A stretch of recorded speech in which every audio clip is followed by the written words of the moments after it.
because I was planning to take him out into the country and kill him. Okay. Did he say anything? He panicked, wanted to pull out his phone. I yanked the phone out of his hand, and then he panicked some more, kept telling me not to kill him. To make him feel more comfortable, I unloaded the clip, unloaded the bullet from the chamber, handed them over to him, and that eased his nerves a little. Then I pulled a second clip out of my pocket and set it on my lap. And so you're driving east, and so I guess at some point, did you decide now was the time? Yes, sir. Okay, and what happened? I loaded the gun quickly, chambered the round quickly, shot once, missed, shot a second time, hit, jumped out of the car, went around. He was driving 10-15 miles an hour, so it was rather slow. Ran around the hood of the car, and of course it was slow when he wasn't purposefully driving. Tried to pull him out, couldn't get him out until he already had hit the tree. Pulled him out there, dumped him into the, before I dumped him into the ditch, I heard him gurgling. I'm not sure if that was a physiological or physical process after death, but I thought that he might have still lived through that somehow, because he was gurgling, so I shot him again and then shoved him down in the ditch. He makes a half-hearted attempt to conceal the body with a handful of leaves and a stick. He then walks in the direction of the highway. Did you get back on the highway? Yes, sir. And which way did you go? North, sir. And what were your intentions? You were walking north. Canada, sir. You was going to Canada? Yes, sir. Okay. He states that his plan was to escape into Canada, but he had nothing to escape with, not even a passport. I had tried hitchhiking most of the way because the only way this was going to work, factoring in my belief that y'all found the crime scene, is if someone were to give me a ride there and then.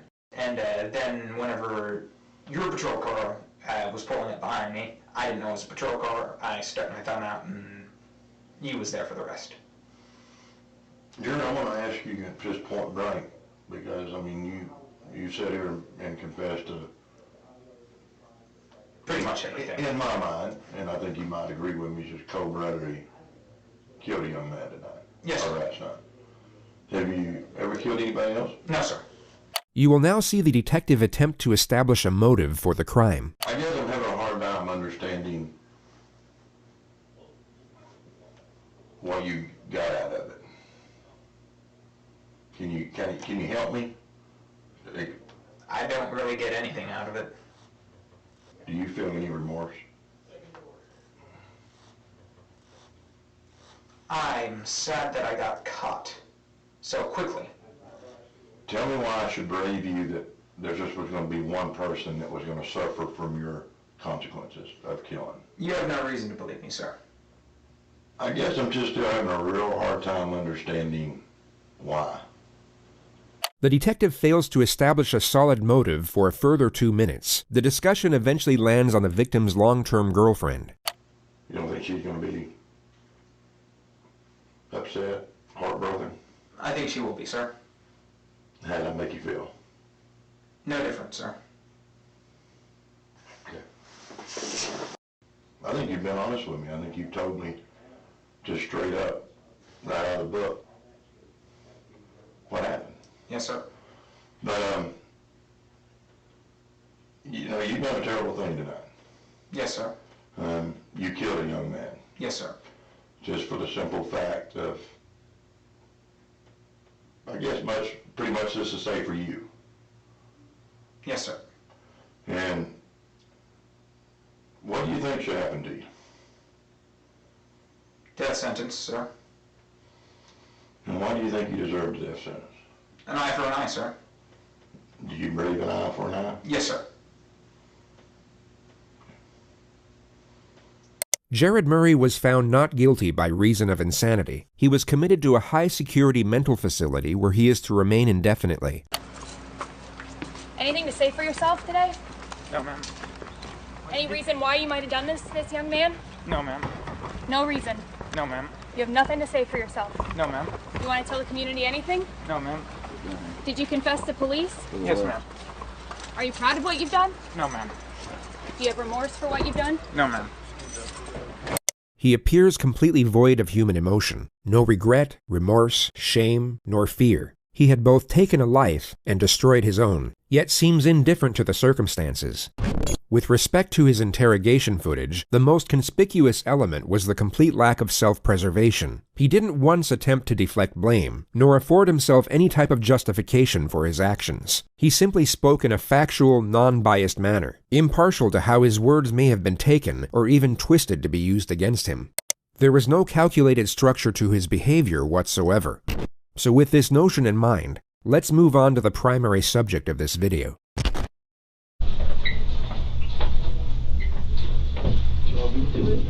Not fun. Good. Just go there a minute, have a seat on the bar chair. Alright. Pull your hands up a little bit. Have a seat. Spread your feet up. No, don't do not think about getting up, alright, buddy? This is 19-year-old Nicholas Cruz, who 3 hours and 55 minutes prior to this moment murdered 17 people at his former high school in Parkland, Florida. Among the dead were 3 teachers and 14 students, the majority of whom were 14 years old. A further 17 students were seriously wounded during the massacre. The gunman dropped his rifle 7 minutes into the rampage and then blended in with the crowd as he ran out of the building. He was at large for 1 hour and 20 minutes, during which time he stopped off at a Subway and then a McDonald's, where he sat down and casually spoke to one of the victim's brothers. The student was unaware that his older sister had just been shot through the chest by the man sitting across the table. The description of the shooter was transmitted by police over the radio, which led to an officer identifying and arresting him on a street just 2 miles away from the school. He was taken to the nearest hospital and examined by a doctor for roughly 1 hour and 45 minutes. He was medically cleared and then transferred to the local sheriff's office where he was subjected to interrogation. No, do not think about getting up, alright, buddy?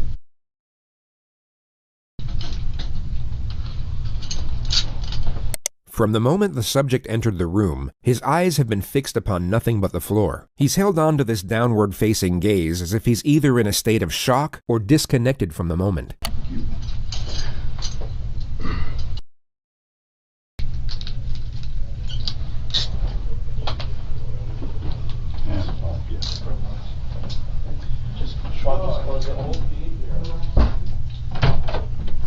At the exact moment the door shuts, he lifts up his head to observe his surroundings. His behavior completely shifts once he believes no one is watching.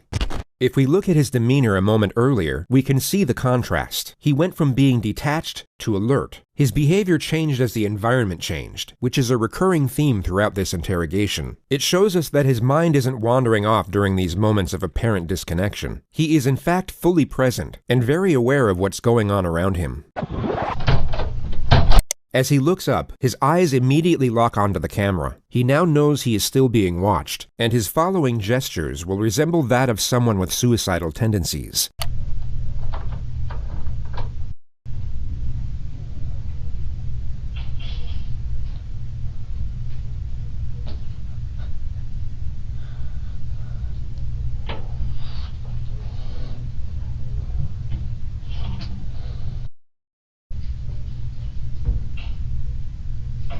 At face value, these externalized suicidal thoughts may seem genuine to some, but when framed with the rest of his behavior throughout this interrogation, they are exposed for what they really are: an act, a calculated attempt to garner sympathy and paint his character in what he believes to be a more positive light.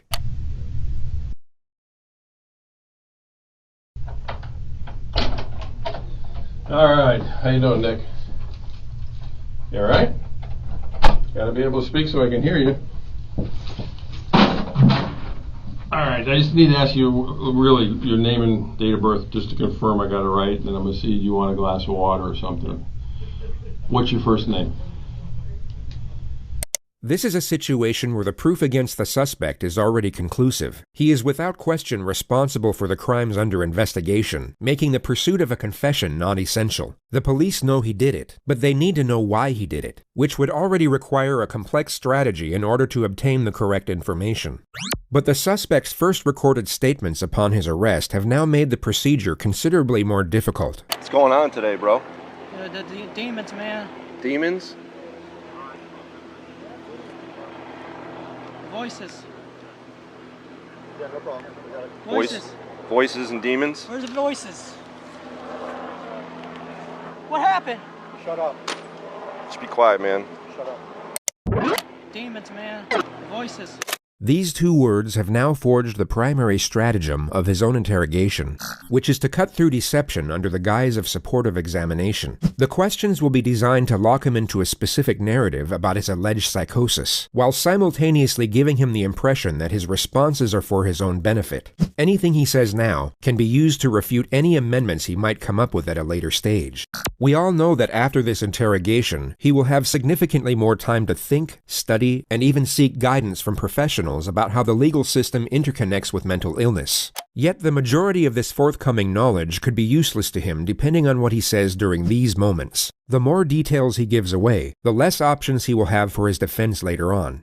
But pursuing this objective is complicated, as there are two very common scenarios for when this type of suspect gets interrogated. And just to be entirely clear, by this type of suspect, we mean someone who is 1. Pretending to be insane, and 2. Not fooling anyone. Their most common response is to simply shut down. They regress into total silence or some type of catatonic state, and the interrogation never gets off the ground. The other common response is the exact opposite. They erupt into hysteria or supposed delirium, and everything from that point forward becomes incoherent. The lead detective, John Curcio, must not allow either of these scenarios to transpire, and this makes the first 2 minutes absolutely crucial. He needs to create a positive first impression and resemble the furthest thing from a threat, while at the same time maintain a presence of authority. His temperament will be easygoing and non-confrontational, but also encouraging when extracting a response. His role at this moment is the ally. He needs to be liked, respected, but must not be feared.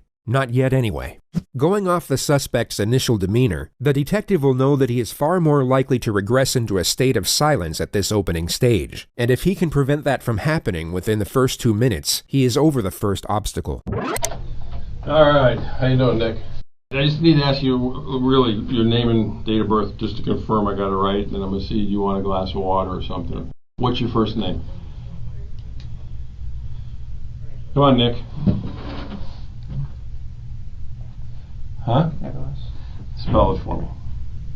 Okay. Come on, I'm old. You gotta talk so I can hear you. N-I-K. O. L. Okay. A-S. And what's your middle name? Come on, man. Speak so I can hear you. Jacob. Jacob. J-A-C. What's your date of birth?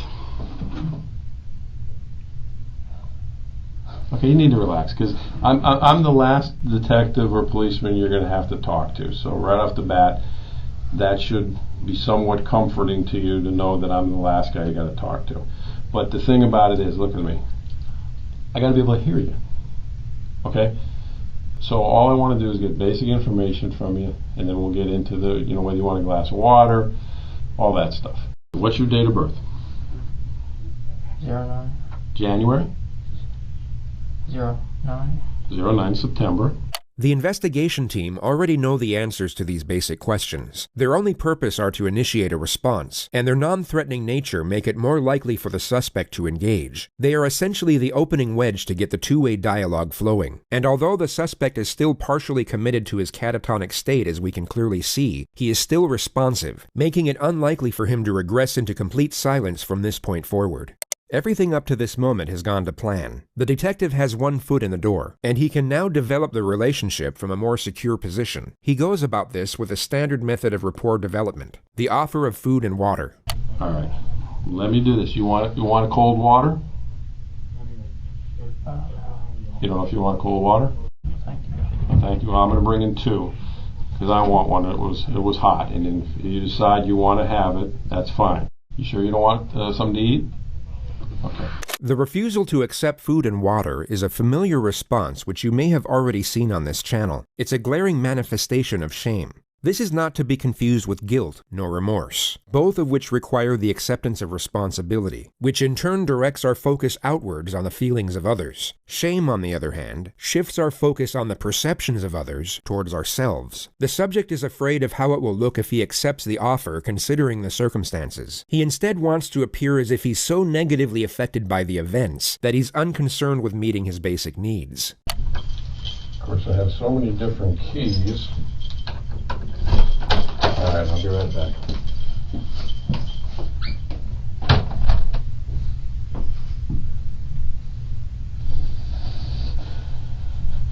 Once again, his demeanor abruptly switches when the detective leaves the room. With his head buried in his hands, it's anyone's guess as to what is going through his mind at this moment. But what you are about to see next is extremely revealing.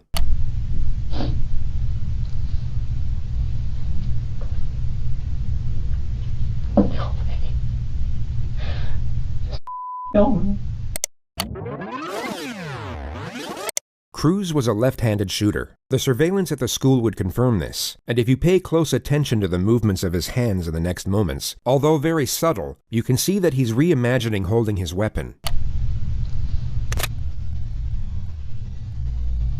But what's more telling is how his demeanor abruptly stops and then completely switches right before he looks in the direction of the camera. He goes from holding a rifle and beginning to smirk, to then pretending to cry and reverting back to his suicidal mannerisms. This all occurs in under 4 seconds.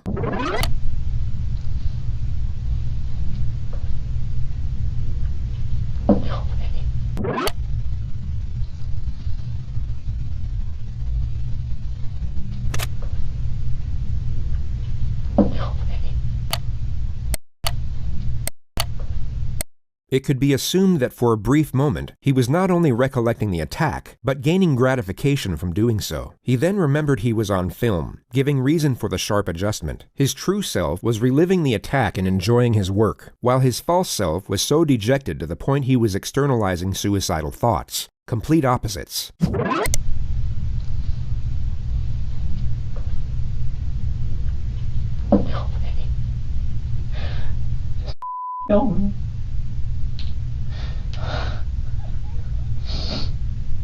His next calculated charade is one of self-harm. He first bites himself without drawing blood, or leaving any marks that were visible in his jail intake photographs.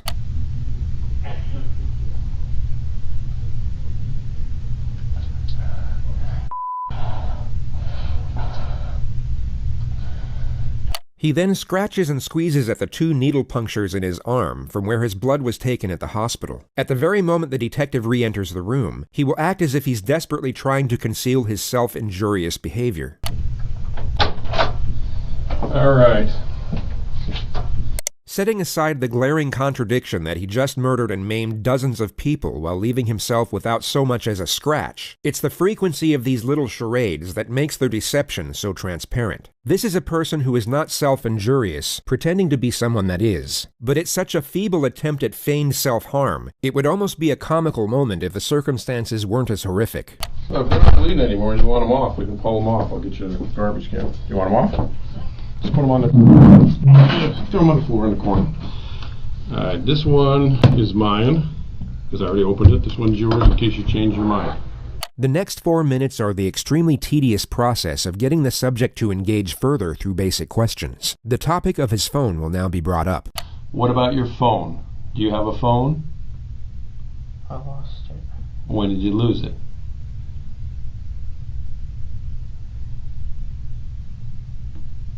Today? Today. Okay. What kind of phone is it? I don't know. Okay, is it a flip top, an iPhone, a Samsung? It's a phone. It's a phone. What's the number? I can't remember. Okay. He will now begin to feign a state of hysteria, which then morphs into a simulated panic attack and fake hyperventilation. The detective will need to refute the act immediately as to not let the subject gain confidence with it, but he also has to maintain rapport and avoid confrontation. He essentially has to tell the subject to knock it off, but in the most passive manner possible. I can't remember, dude. I can't. Okay, Nick, calm down. Okay. You've already been medically cleared. I know what's going to be talked about is difficult, but again, you don't remember your phone number. How long you had the phone?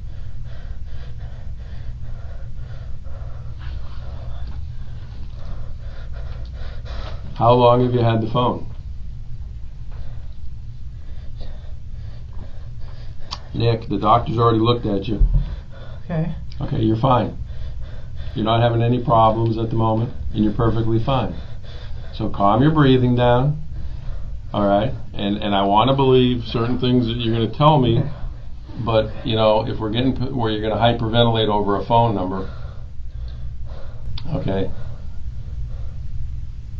All right. All right. So what's your phone number?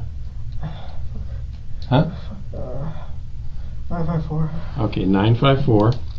The manic episode is somewhat curbed, but the subject is still clearly committed to it. 954-821.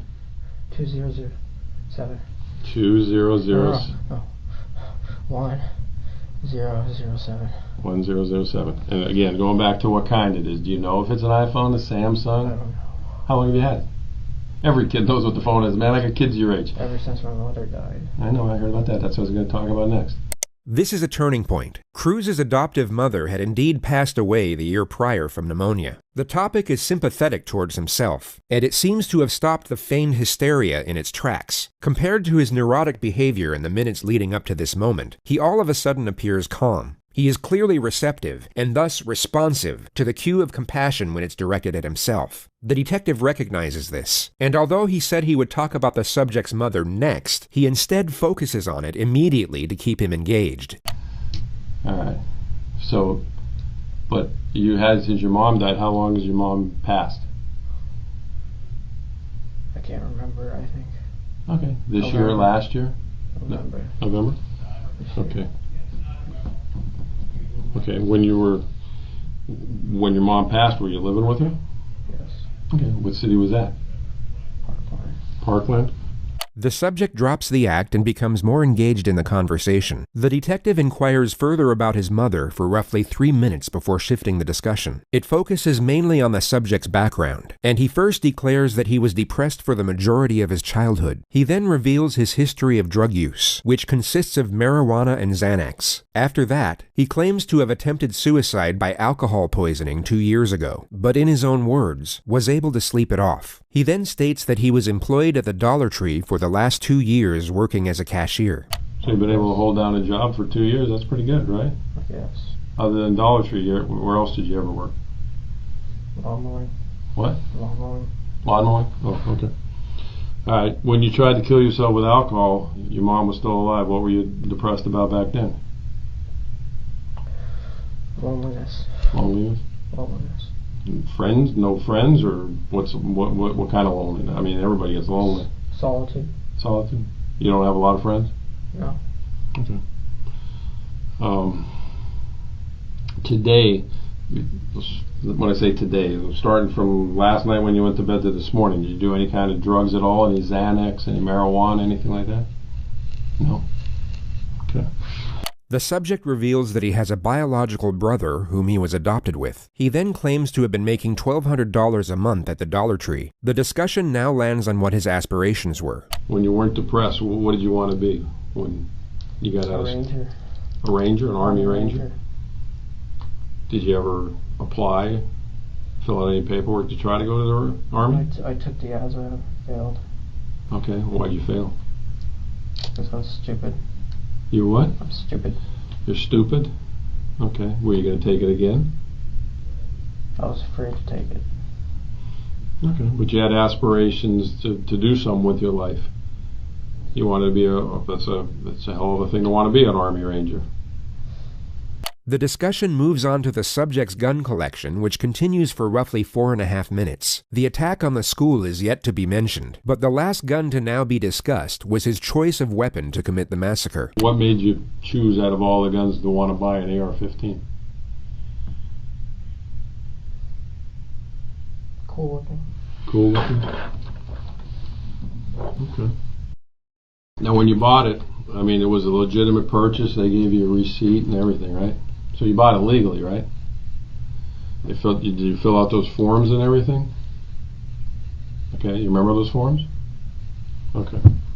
The detective now shifts the topic onto his former high school, the same place he carried out the attack. Now, 3 years ago when you went to Douglas, and obviously you stopped going there, why'd you stop going there? My depression worsened. Your depression worsened? And what was going on? Did you just stop school on your own, or did some incident happen where... Yes, some incident. Well, what was the incident that happened? Fought a kid.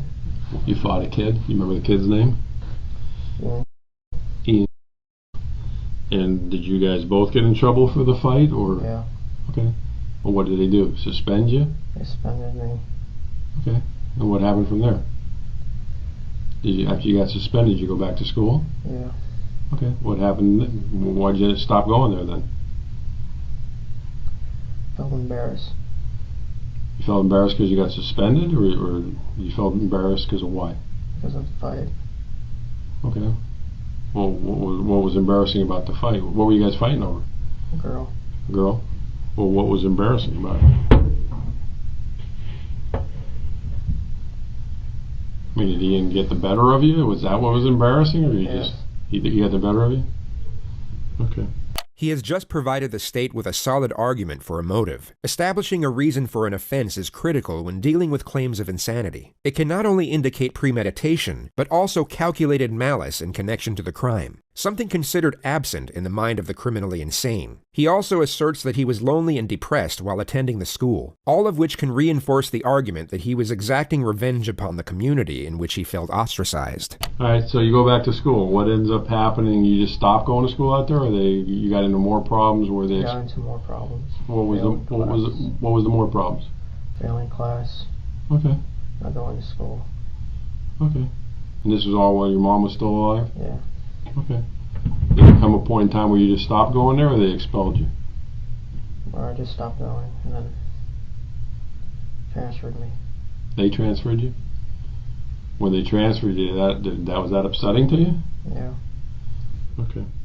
As we know, the suspect has made the claim about hearing a voice which he labeled the demon. The detective will now attempt to get a detailed narrative of these perceptual disturbances. He will do so by asking a series of open-ended questions, and then continuous follow-up questions thereafter. This will lock him into specific claims about what he was hearing. The more information he gives away, the less he will be able to amend later on. And the more questions that are posed, the more likely he is to make contradictions that can be used against him. The suspect believes this is some type of clinical evaluation for the sake of his own well-being, and this misconception will become glaringly apparent later on. He, at this moment, is oblivious to the fact he is giving information away that will be used to cut through his own defense in years to come. You go to the hospital, the doctors clear you, and you're talking about demons. What are the demons? The voices. Well, tell me about it. What are the voices about? It's another voice, the evil side. Okay. And how long has that voice been going on? Years. Did you ever tell anybody about the voice? Never? And what does the voice say to you? Burn, kill, destroy. Okay, burn, kill, destroy what? Anything. Okay, but have you ever burned, killed, or destroyed anything? What have you burned, killed, or destroyed? Burned, just fire. Set fire. To what? In a pit. Fire. Oh, a fire pit. Okay, well, I mean, the voice told you to burn something, you built a fire in a fire pit. What's destructive about that? That's what fire pits are made for. What else did the voice tell you to do that's... Kill animals. Okay, have you ever killed animals? Yes. What kind of animals? Birds. Birds? Wild birds or people's Birds. pets? How do you kill them? Birds. How do you kill them? Wait for them, kill them. Oh, can't catch them, so how are you waiting for them? Out in the grass. Wait for a bird to come up. There's no way, man. I'm a bird lover. There's no way. You can't catch a bird, Holmes. No, I mean like... with a pellet gun? Oh, okay. Where's your pellet gun? It broke. Okay. Alright, so the voices tell you to hurt animals and start fires in the fire pit. When was the last time you heard the voice? Yesterday. What time was it yesterday? It was at night. Okay. And where were you at? Work. You were at work? So you're at Dollar Tree.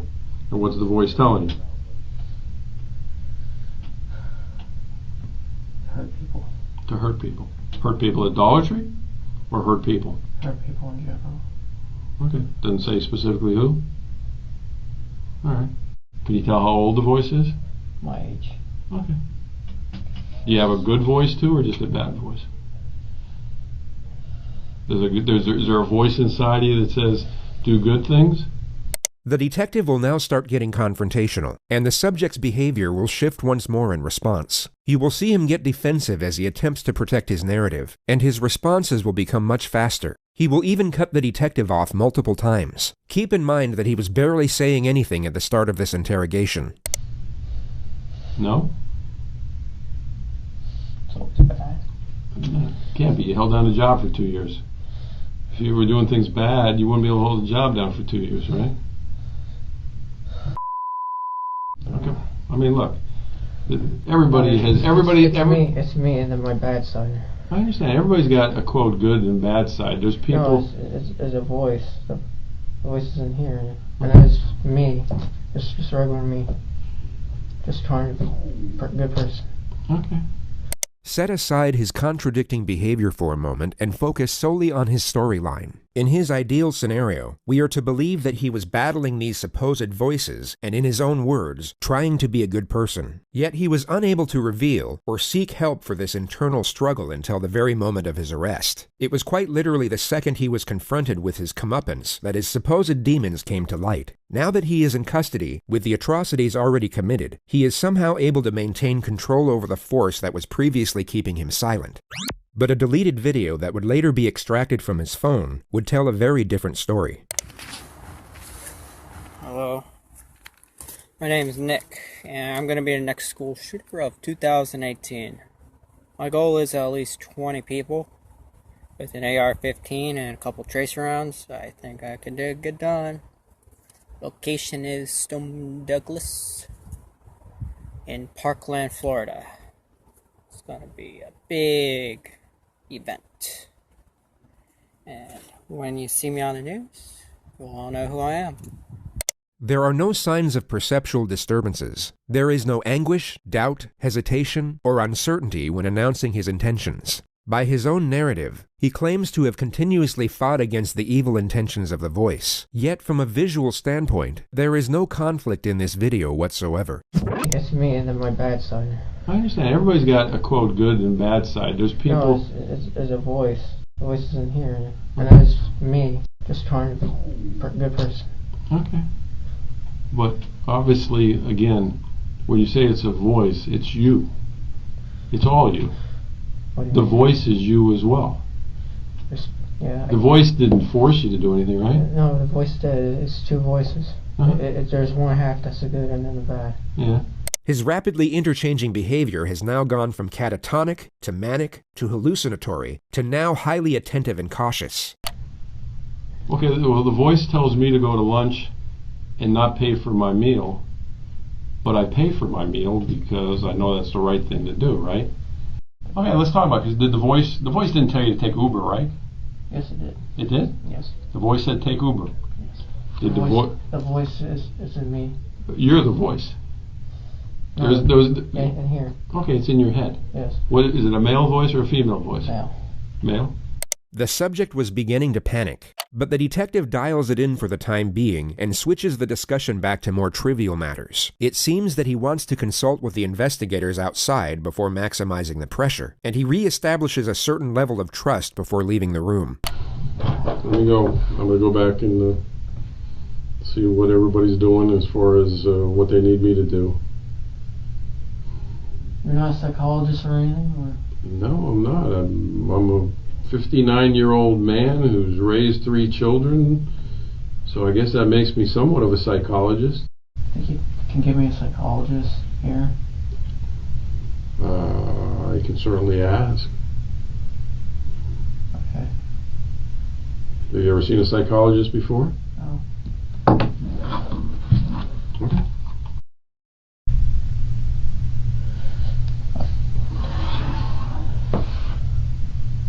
The subject scratches his arm for another 2 minutes. He then switches to a hallucinatory state and appears to be seeing things in the room.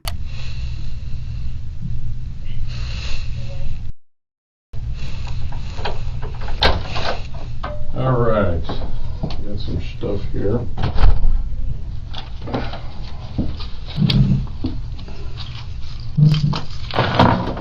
The detective will once more dismiss the act by pretending to not see it. He will then pose a question to the subject, and the charade will cease immediately. Do with the water. Well, you put it back over here. You definitely don't want the water, huh? It's very interesting to observe his facial expressions at the exact moments he abandons fake behavior. These are the very brief junctures in which his true self appears to surface. It's easy to get distracted by the present situation as he sits there in a hospital gown chained to the floor, essentially helpless to the cunning devices being used against him. But in moments like this, we are reminded of what we're actually dealing with. A very short time ago, he was not helpless at all. He was the one preying on the helpless, offering them none of the sympathy nor mercy of which he is now trying to garner for himself. Alright, this school, or this psychologist you want to talk to,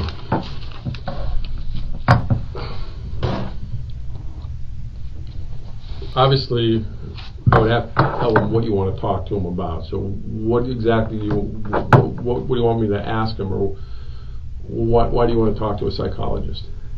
Find out what's wrong with me. Well, what do you think's wrong with you? I don't know.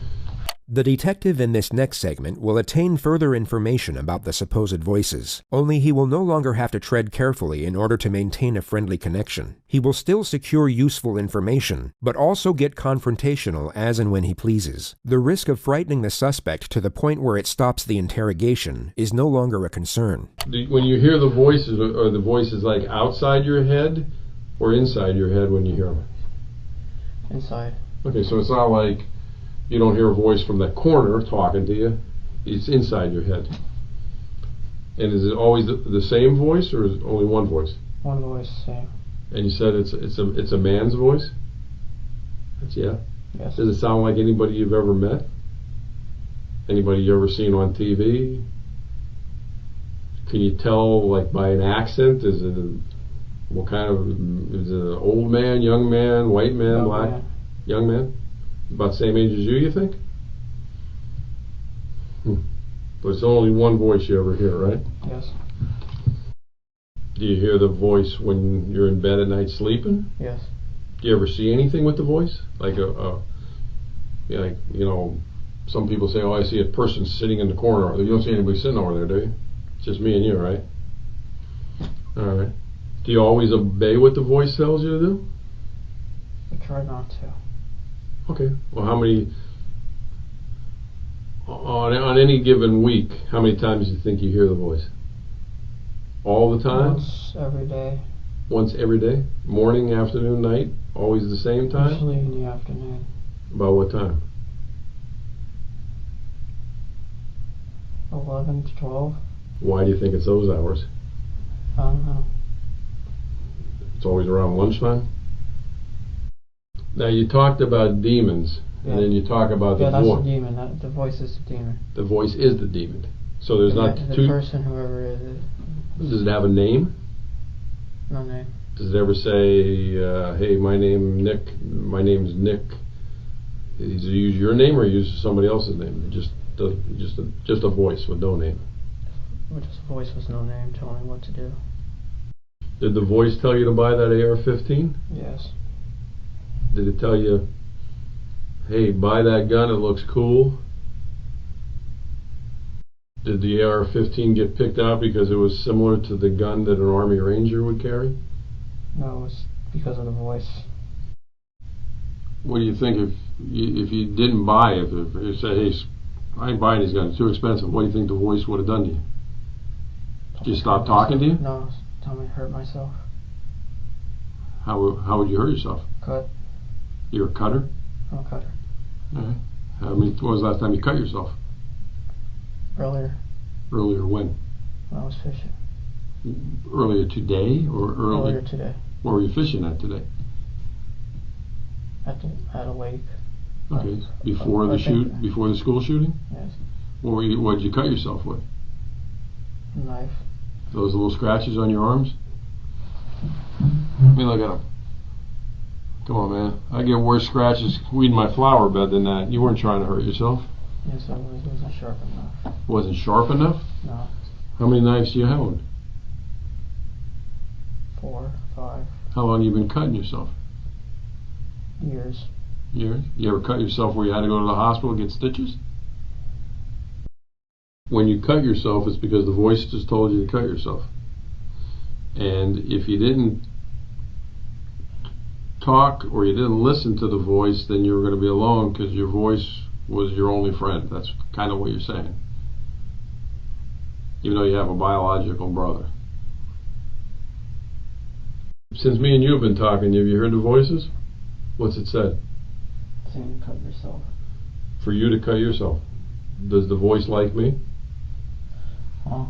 Does the voice like me? He doesn't trust you. Why doesn't he trust me? I'm pretty relaxed, ain't I? I'm trying to figure that out too. Well, what doesn't he like about me? I mean, I'm kind of grinning because I want to know what the voice's problem is with me. What doesn't he like about me? I treated you fairly. I've given you water. I talked nice to you. You know. You're too nice. I'm too nice. Yeah. Yeah. How many times has the voice talked to you while we've been in the room here together? A lot. Has the voice said jump out of the chair and do anything bad to that policeman? Saying kill yourself now.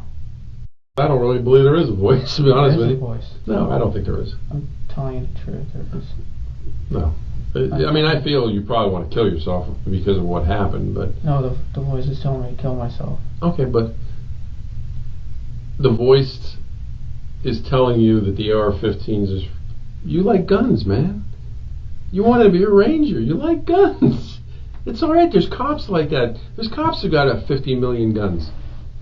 You didn't buy guns because the voice said, hey, today I like Mossbergs, tomorrow I like AR-15s. You like guns. Can you call the psychologist? I've already got the questions from some of the psychologists. Some of the questions I asked you were Is from... it? Yeah. I see. That's the ones I asked you. You already... No. The questions were obviously from the investigation team and not a psychologist, but the suspect doesn't know this, and it's fascinating to observe his reaction when he sees the questions are not sympathetic in nature. He perhaps thought a psychotherapist would be asking him about his feelings and affording him some type of reassurance after he committed mass murder, and he becomes very unsettled once he realizes the procedure won't be quite as sympathetic. Voices. Are the inside or outside of your head? What do the voices say? These are all questions I asked you. How many voices? You said one. Whose voice do you think it was? You didn't know. What's wrong with me? I don't know. I don't understand why you can't admit you like guns. You want to talk to a psychologist. Why didn't you talk to a psychologist when the voices started? The voice is telling me not to, and I listen. The voice was telling you not to talk to a psychologist? Yeah, but myself, I wanted to. You ever go to church? I wanted to. No, I'm saying ever in your life. Yeah. Do you believe in God? I don't believe in God. What do you believe in? I feel like there's something. Okay. But if you believe in demons, do you believe in angels? Angels is the good. Demons are the bad. But when you say the word demon, you think it's an evil spirit? Or what do you think it is? A voice. The subject had earphones in during the mass shooting. The topic now lands on the music he was listening to. Well, I mean, I'm sure we don't like the same music. What kind of music were you listening to? Name the group. What was it? Mark Green. You have to help me. Mark what? Mark something. What was the song though? Sad. That's the name of the song? Sad? No, Salad Days. Salad Days?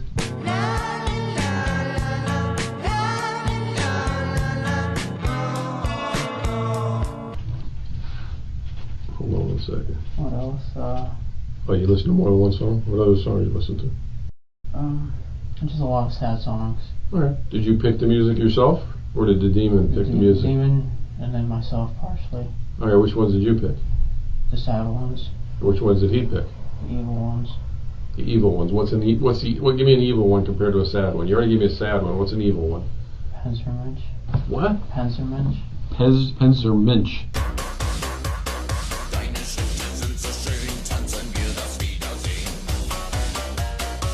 And what does that say? I don't know. I mean, there's no lyrics to it? Oh, no. Oh, well, there is lyrics, but I don't know what it means. But is it in English? No. What language is it in? German. German? Do you speak German? No. Then how do you know what the lyrics mean? I don't. So they could be happy, right? I don't know if they're happy or not. Well, again, you don't because you can't speak it. The demon chose it. I didn't choose. But you have them on your. How long do you think you had them on your playlist? A long time. Okay, so you listened to them a lot of times. So you had a playlist of music that the demon helped you pick out, but you picked out some of them.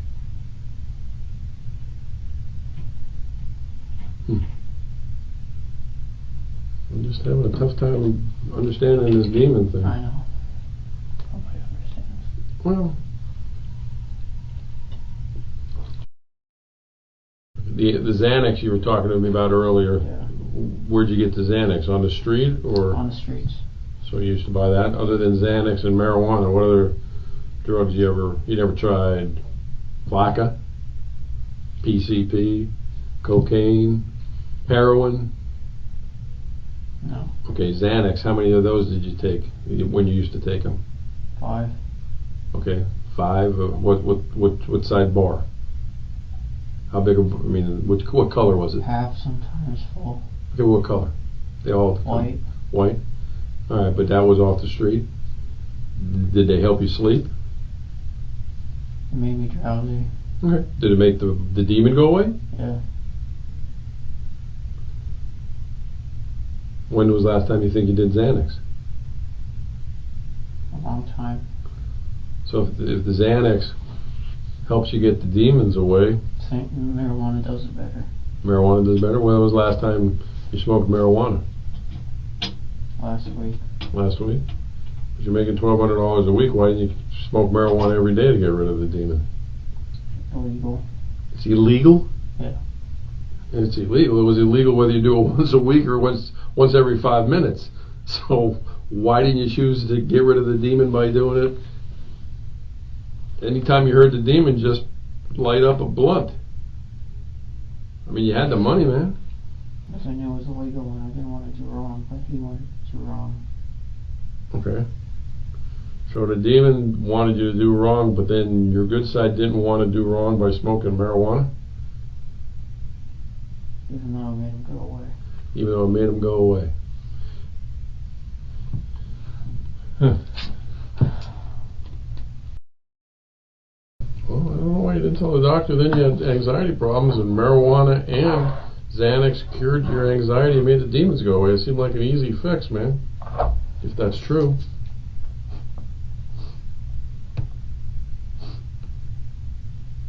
You sure you didn't like the demon voice?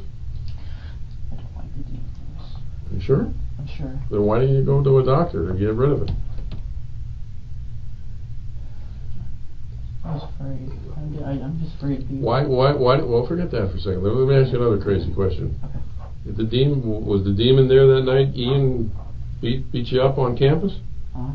Was the demon there that day when Ian beat you up on campus? Yes. He told me to go up to him.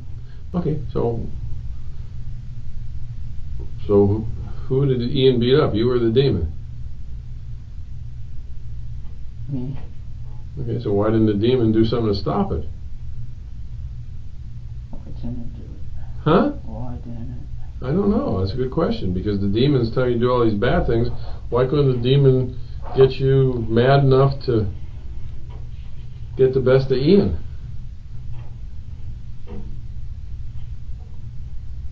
I mean, I don't know. I don't know either. It doesn't make any sense. I don't know. Why? Why?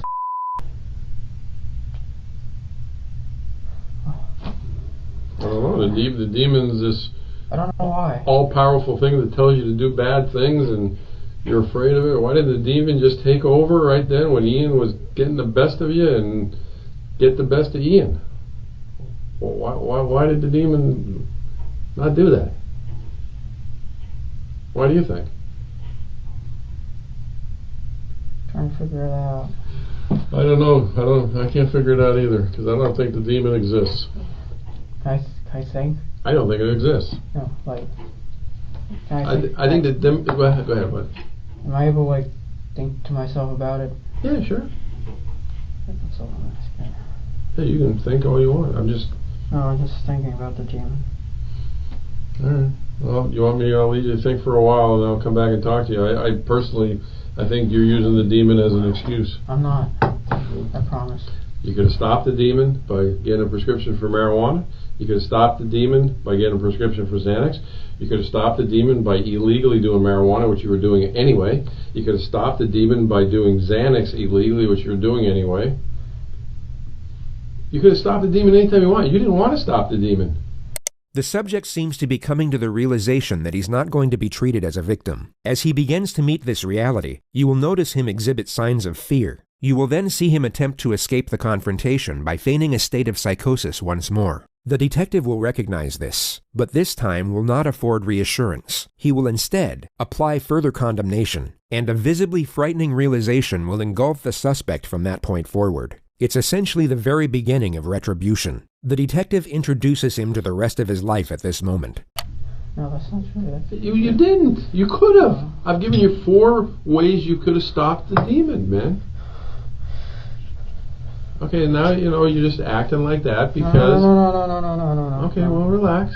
You're just acting like that because I'm making sense. Calm down. I'm making sense, and you don't like when it makes sense. No. Because it doesn't fit into the story you're telling right now. I'm telling you the story. It's true. It's just, well, why are you looking at your arm now? I'm trying to understand why. Well, why didn't you want to stop the demon? I don't know. Because I think you like the demon. No, I don't. Why didn't you stop it then? I don't like the demon. I don't like the demon. I don't like the demon. I don't like the demon. Well, that's if the demon even exists. Can I get an attorney or something? You want what? An attorney? Yeah. Did the demon, the voice just tell you to get an attorney? Okay. All right. Will you tell the voice that don't hit yourself in the head, because the attorney the demon just requested, I will stop talking to you. I'm scared. You're scared of what? Scared of what? Why wouldn't he protect me? What? Why wouldn't he protect me, man? I don't know. Why wouldn't he protect me? All right. Well, again, your demon wants an attorney.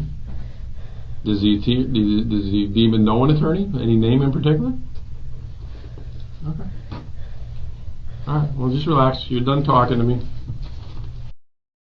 And once again, I grabbed the wrong key.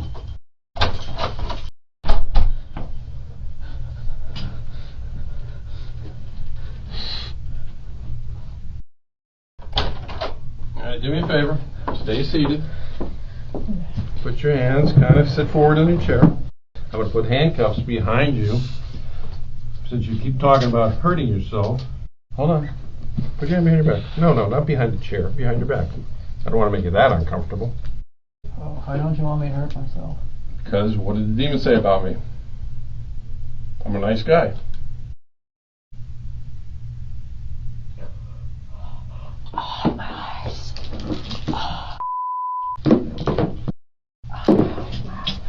My eyes.